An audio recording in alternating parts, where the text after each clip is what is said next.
Hello, everyone. Welcome to today's webinar, Tackling the Home Health Growth Challenge, How Worker Autonomy, Workforce Management, and Digitization Affect Your Ability to Scale. I'm HHCN reporter Andrew Downland, and I'll be your moderator for today. I'll be handing things off to the experts here in just a couple of minutes, but before we get started, a big thank you to Skedulo for sponsoring this conversation, and of course, a big thank you to all of those of you who are tuning in from home or hopefully in work.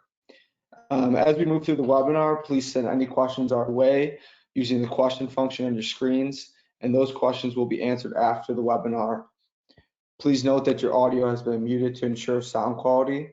And also, if you have to step away for a second or miss any material, we've got you covered. A replay of the webinar and a copy of the presentation itself will be available afterward. So joining us today for this webinar is Michael Gleason, who is currently the Director of Product Marketing at Skedulo, where he helps serve the evolving need for deskless productivity and champion the 2.7 billion strong deskless workforce. Outside of work, Michael enjoys his lifelong passion of playing music and getting outdoors for hikes, climbs, and rides of all kinds. Also joining us is Rachel Disselkamp, who for nearly 10 years has been a leader in the workforce management and healthcare spaces. Currently, she is the Director of Healthcare at Skedulo, and previously she served as the GTM Manager and Industry Advisor for Healthcare at Ceridian. She can also be credited as the development editor, of a textbook on workforce management, advisor to the Office of the White House on fair scheduling, and a small business owner and consultant. In her free time, Rachel enjoys exploring Colorado with a pair of skis, trail runners, a backpack, or a chalk bag. Michael and Rachel, thank you both for being here. And with all of that, I'll get out of the way. Take it away, guys. Awesome. Thank you so much, Andrew. Appreciate it. So as Andrew mentioned, we'll be talking about tackling the Home Health Growth Challenge, and we're going to be featuring some new market research when we do that. And we're going to be speaking about how worker autonomy, workforce management, and digitization affect your ability to scale. You're gonna have to excuse me, I'm a little under the weather, but we're pushing on nonetheless. So looking at the topics for today, we're going to explore that across 4 key dimensions. The first of which is going to be a bit of background and 3 reasons why we're speaking today. Then we'll spend the bulk of the conversation on those 3 themes of autonomy, digitization, and scale. We'll make sure to make that come to life through some innovation snapshots and some miniature home health case studies where we look at some of your peers in the space and what they're doing in regards to autonomy, digitization, and scale. And we'll make sure to wrap it up with some key takeaways. As mentioned, if you do have questions, feel free to send them across and we'll get back to you after the webinar. So we have 2 slides up front to orient the conversation around Skedulo's perspective. So we'll keep it relatively brief, as I'm sure most people are familiar with this model, but generally, I think it's helpful to ground the conversation in the home healthcare stakeholder challenges. You can almost follow this kind of top left through clockwise, thinking about a day in the life of a job. We know that care coordinators need to create, match, allocate, and schedule work. Caregivers ultimately need to accept that work, plan it, navigate to it, and deliver that care. Clients themselves must be scheduled as well as matched, notified, and served. And business leaders, I imagine the stakeholder role that's most similar to the majority of the folks on the line today, are of course looking to improve efficiency, cut costs, and satisfy employees and clients, and dare we say, grow, which is really going to be the topic of today's conversation. A bit more about how Skedulo comes at that challenge. So of course, Skedulo offers the deskless productivity cloud that ultimately allows home healthcare organizations to better manage, engage, and analyze their mobile workforce. To be very concrete and specific about that, care coordinators that use Skedulo use an interface that you see here in the top left to manage mobile workers, create jobs and events, manage availability, all through one central platform. Meanwhile, mobile healthcare workers themselves use our mobile application on either iOS or Android, and they use that as the de facto operating system for their day-to-day work. Okay, with that out of the way, there's really 3 reasons we're speaking today. And the first of those reasons is the fact that we've been speaking to a lot of your peers. And in fact, Skedulo works with over 100 healthcare organizations, And today's discussion is really about sharing the collective wisdom we've been fortunate to glean from conversations with those organizations and many more in the healthcare space. Second, because we're so passionate about this space, we actually recently completed a study on deskless work. So we're going to give you a early access sneak peek into some of that data. And there was the 250 plus respondent study focused on mobile worker autonomy and empowerment, digitization, and strategic priorities. And we're able to actually parse the respondents purely in the healthcare space, and we emphasize a minimum number of healthcare respondents. So we have a good chunk of data to share with everyone today. And for the third reason we're speaking, I'd like to hand it over to my colleague, Rachel.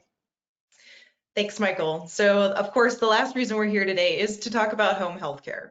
And it's become not only a hot topic for this audience, but for the greater population at large. So not only are traditional healthcare providers looking at how to diversify their channels of care to include more home care options, but we've seen home healthcare featured in the Build Back Better plan, in CMS's new funding models for things like hospital at home.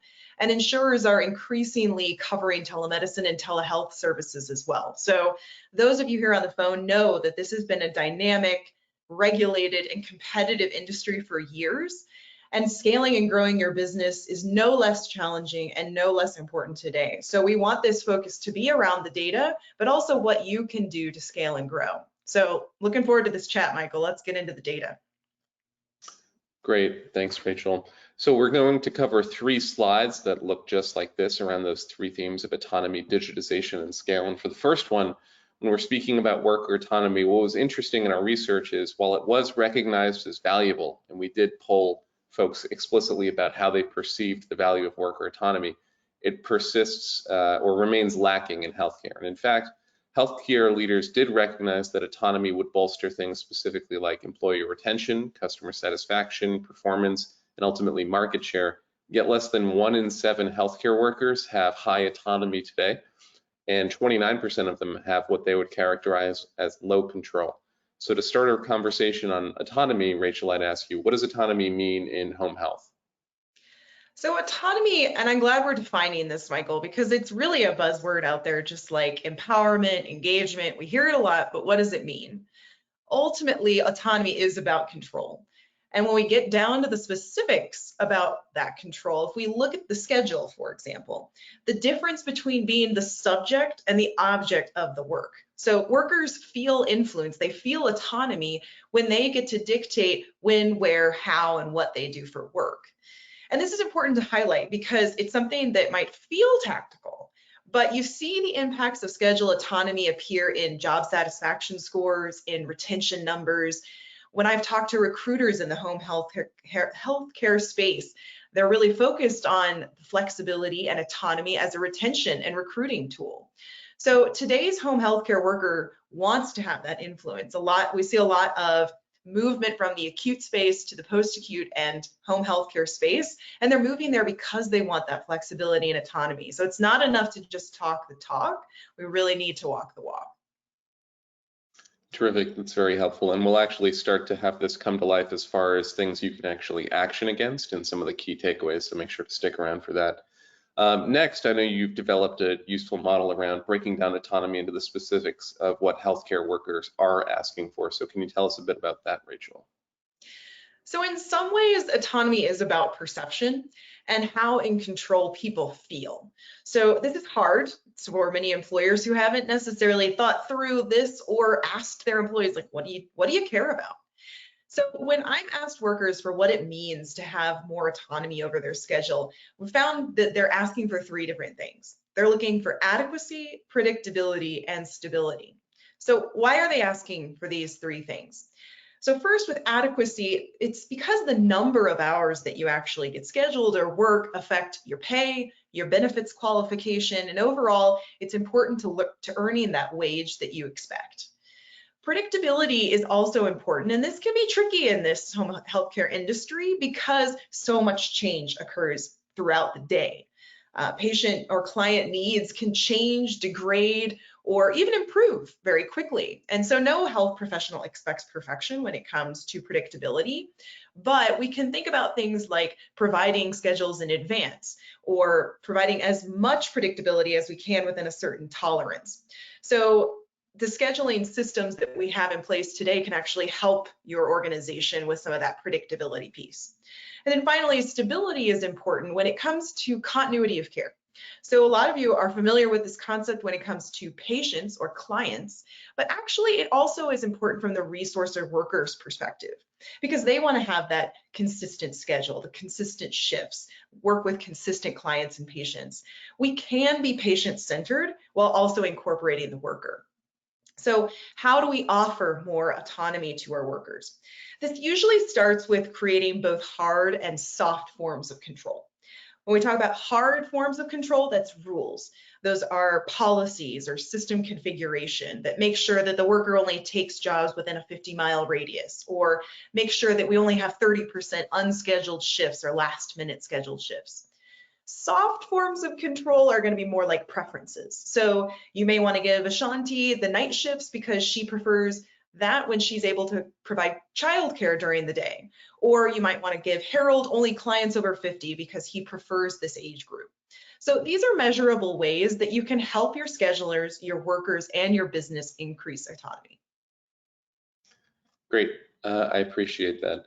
So we can definitely imagine about what good looks, or imagine what good looks like, but how do we weigh some of the pragmatic considerations and operational limits around autonomy, Rachel?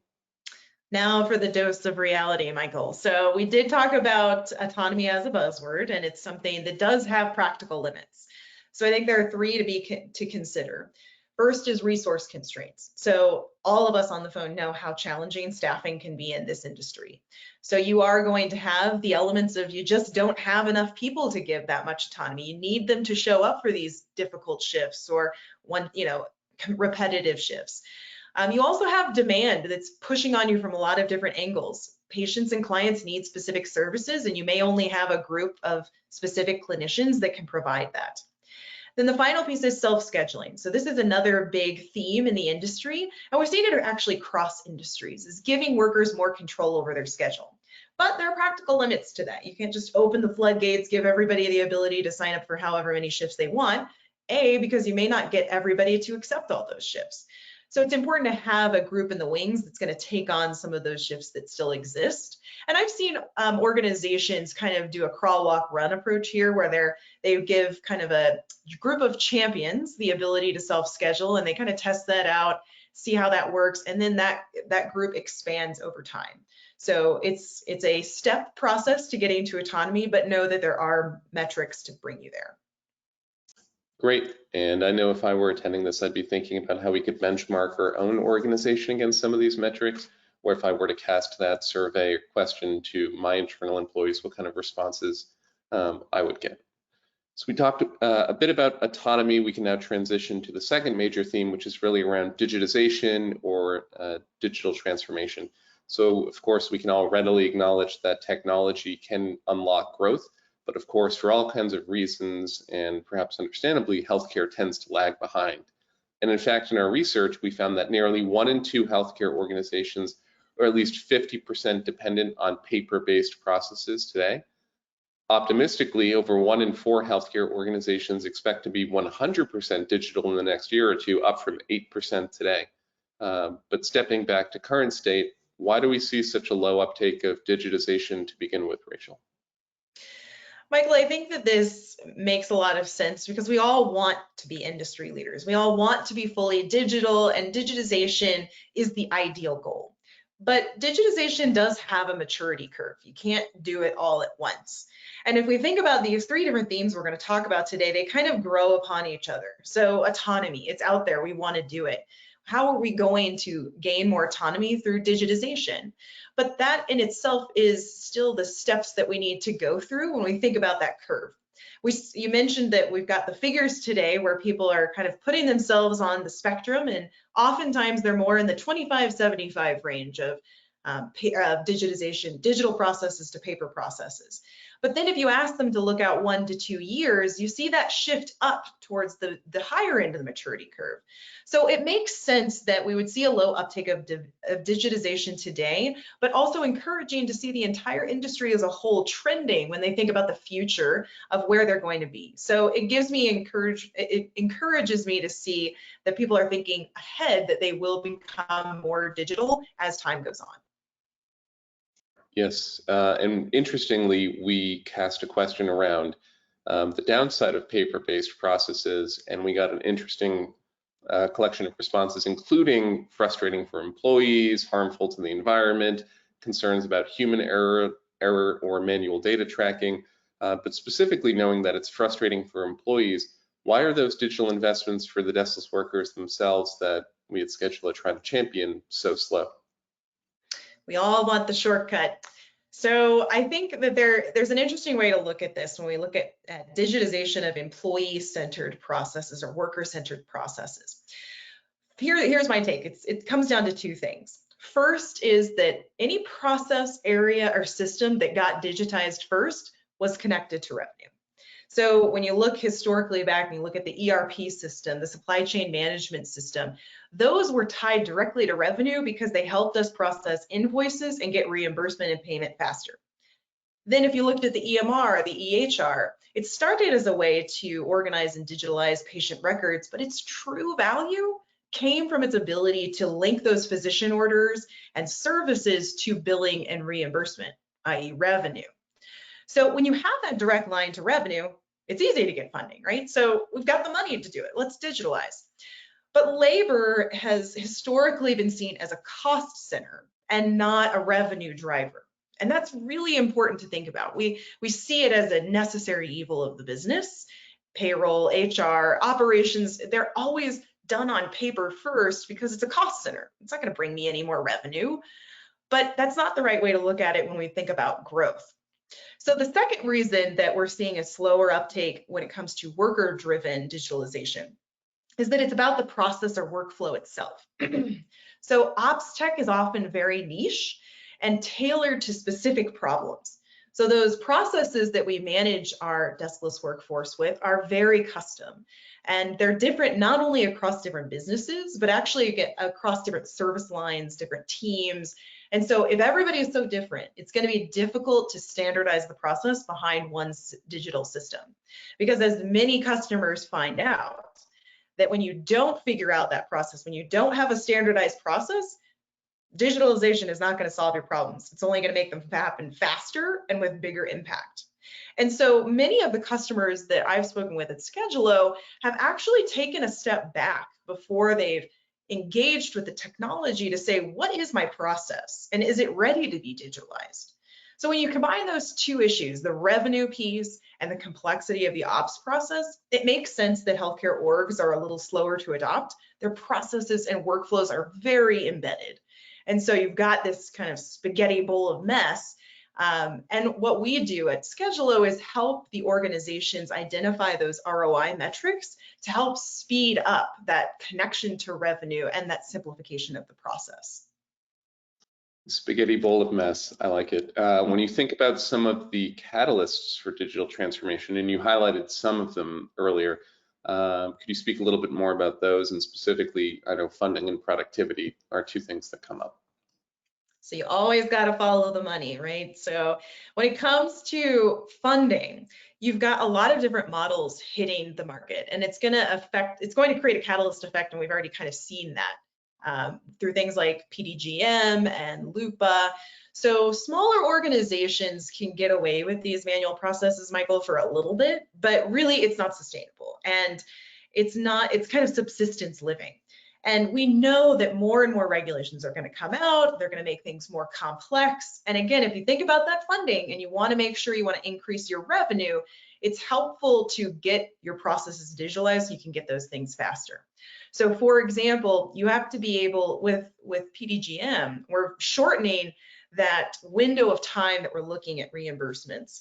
And so instead of saying, okay, we need to see this patient X number of times within 60 days, we're looking at 30 days.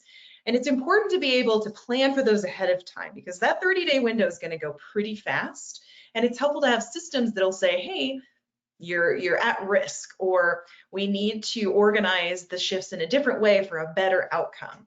And so I think this move away from fee for service and more to outcome-based care is really going to spur the industry to say, what can I do operationally to increase to improve my outcomes, to increase my revenue? And you can actually, again, go back to the schedule to see how that's going to help. Then you've also got many home care organizations who are privately funded. So they're not necessarily looking to CMS for reimbursement. And in this case, they're really focused on productivity and patient or client satisfaction and care. And the choice is really on the patient when they're paying, when they're footing the bill.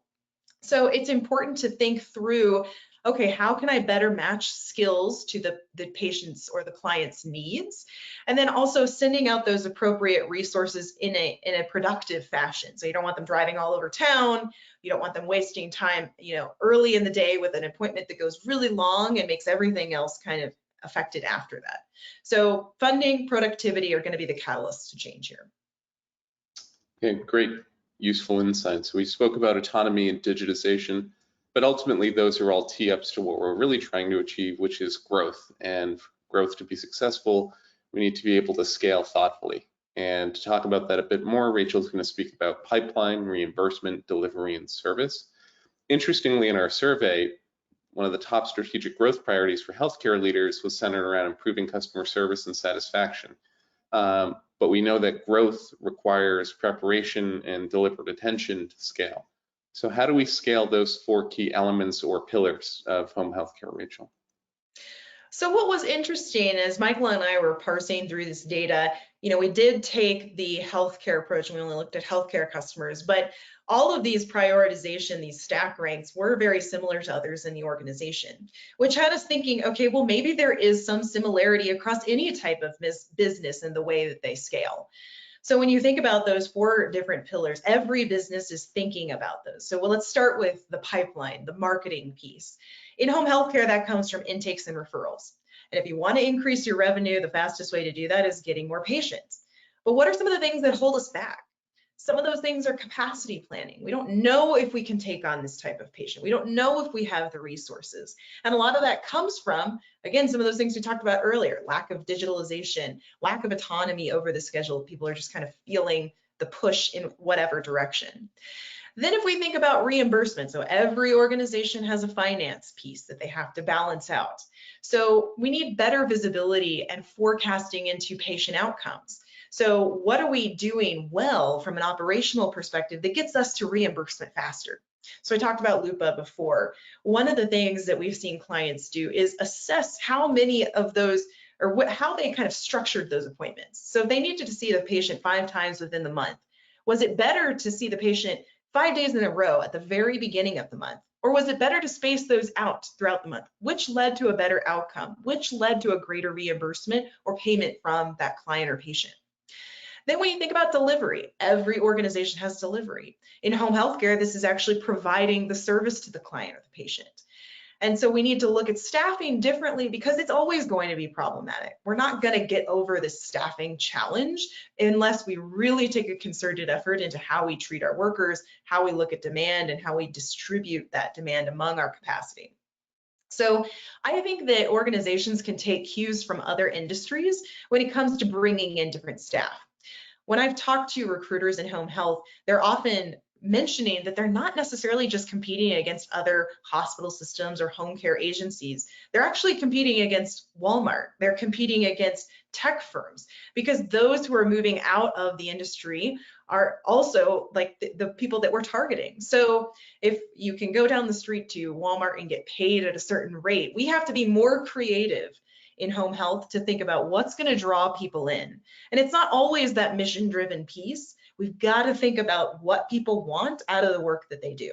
And then the final piece around customer service. So this is really, again, very important in home health as well, because you want that patient to be satisfied. You don't necessarily want them coming back for a ton of services because that might not always be the best case, but you want them to have that positive word of mouth. They're talking to their friends about what you did for them. So that goes back to that continuity of care, both on the patient side and the clinician side. Terrific, good insights. We spoke about autonomy, we spoke about digitization and scale, and now I think we have a chance to have those come to life a bit more with some innovation snapshots where we can look at some of your peers in the industry and what they're doing around some of these challenges. So I think a great place to start would be Solace Pediatric Home Healthcare. It's one of my favorite Skedulo customers. So they're the largest pediatric home healthcare company in Colorado, and they're recognized as an innovator in the space. And they were really seeking three things when they sought to digitize their workforce management and scheduling processes. The first was really around employee empowerment, and they wanted to incentivize clinicians with features like work offers to give them more flexibility and autonomy over their schedule, which calls back to the autonomy theme for sure. They wanted better patient service, and they wanted to better capture patient details and store those in a digital system where everything was synchronized in real time. And there's a very human element to the story here where they would want to take notes on children's particular preference when it came to like how they were engaged with, or maybe a toy that tended to get children to be more responsive. And I think that just speaks volumes about the power of a digital system rather than manual processes. Because now if a caregiver is sick or gets caught in traffic or has a car accident, God forbid, or something like that happens and another caregiver is assigned, they can still read up on those notes and come prepared to deliver the best care possible and the best outcome possible. And then from a scale perspective, when you think about that 84% reduction in patient no-shows they were able to achieve, that's obviously key to efficiency, which is ultimately key to growth and scale. And I don't know how you could miss so many appointments if they're coming to you, but the rate was apparently quite high. And being able to cut that down by 84% obviously meant a more positive outcome for Solace's clients and then Solace themselves. I can also speak briefly about HealthStrong. So HealthStrong, we're looking for more timely and accurate data, which goes back to that digitization piece, and improved care coordination. And they wanted to be able to integrate with their existing systems for real-time flow of information, essentially. And in doing so, they were able to scale their organization and grow quite a bit. So HealthStrong is able to schedule 1,200 weekly appointments or 60,000 annual treatments with a staff of only 4 people responsible for scheduling. And then along the way, they were able to increase their appointment capacity by 30%, which when you think of that scale is considerable and has big implications around growth, market share, revenue, and the weight behind the arrow when it comes to recruiting additional talent to come on board and join. But looking at the clock here, it's 9:28. We had hoped to keep people, at least on West Coast time, we'd hoped to keep it to about half an hour. So I think we can cruise through some of the additional stories for folks that are interested in more of our customer stories like Easter Seals, Cosgrove based in Scotland, GPDQ, or New Jersey Respiratory Associates, or if you happen to know any one of those organizations, for sure give them a call or head over to our website where we do have more of those stories, some of which have videos associated with them. But I want to make sure we leave a couple minutes to wrap this up with some key takeaways around how you can actually put some of what we discussed into action at your organization starting today. And I think the first place to start would be poll your team. You don't necessarily have to wait for vendors to run market research to benchmark. The reality is you can run internal surveys. There's no shortage of free survey tools out there. And through a simple how satisfied are you on a scale of 1 to 5 kind of survey for your employees, you can explore factors like employee empowerment, autonomy, employee satisfaction, and digital support and tooling. And as Rachel mentioned, if you do happen to pilot some of these programs with select groups of individuals, you can compare and contrast that chunk of respondents versus the general population. And now you can start to tie strategic priorities, initiatives to improving those figures and benchmark them, say, every quarter, which is something we do with some of our clients. Speaking of benchmarking, I know Rachel has some thoughts around how you can benchmark against industry peers. Yeah, Michael, and I'm so glad that we're supporting those pulse surveys and really bringing that down a level, because there's no better way to know where you need to improve than to poll the audience, kind of get some insight into those practical steps that you can take to improve things. And this brings us to one of the other things that I do as part of my work at Skedulo, which is working with customers to benchmark their data against industry peers. So one of the coolest things about gathering data is comparing it to others.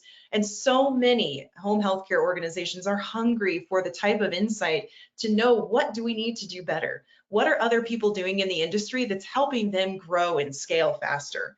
And so one of the things that we do with customers is work through linking those responses to the outcomes that you want to see, to the things that you're doing in the schedule that really do affect your care and the way that you interact with your workforce. So travel time, flexibility, all those great things we talked about in this webinar. So please do feel free to reach out and take advantage of that, because it's one of the things we bring to our customer base. Great. And then last but certainly not least, there's an open invitation to engage with us. And I'd say there's three key pieces here. The first is we're ready to share any useful perspective on how we see your peers tackling some of the home healthcare challenges. We know it's a tough market. We know it's a highly competitive market. And of course, while being sensitive to our customers, we're happy to share some best practices and lessons learned from working with dozens and dozens of home healthcare providers. Second, keep an eye out for the forthcoming market research. So we gave you guys a sneak peek, but we're going to be issuing a report in the coming months that looks at this data in aggregate and does break it down by region and by industry as well, so you can zoom in on the healthcare aspect specifically. And last but not least, we deliberately didn't speak about the Skedulo product or solution too much in this conversation today. We wanted to keep it high level and informative and valuable for you folks. But if you are interested, of course, we'll be following up. And if you want to see the product in action, we actually have a public-facing demo of the product that's tailored to healthcare explicitly. That's available at the link on the screen. If you're real quick, you can probably type it in your browser in a new tab right now. If not, we will be following up with that among other resources for you. So with that, I think we're right on time. I really enjoyed today's conversation. Thanks for joining me, Rachel, and thanks for joining us as we spoke about some of the challenges in home healthcare growth. So with that, we'll see you next time. Thanks. Thank you again, Michael and Rachel. That was a fantastic conversation. And thanks again to our audience for tuning in. Again, a replay will be sent if you missed any portion of today's webinar. And also, if you want to submit any questions, the Skedulo team will be happy to answer those after the conversation ends. Thank you guys so much. Thanks, everyone.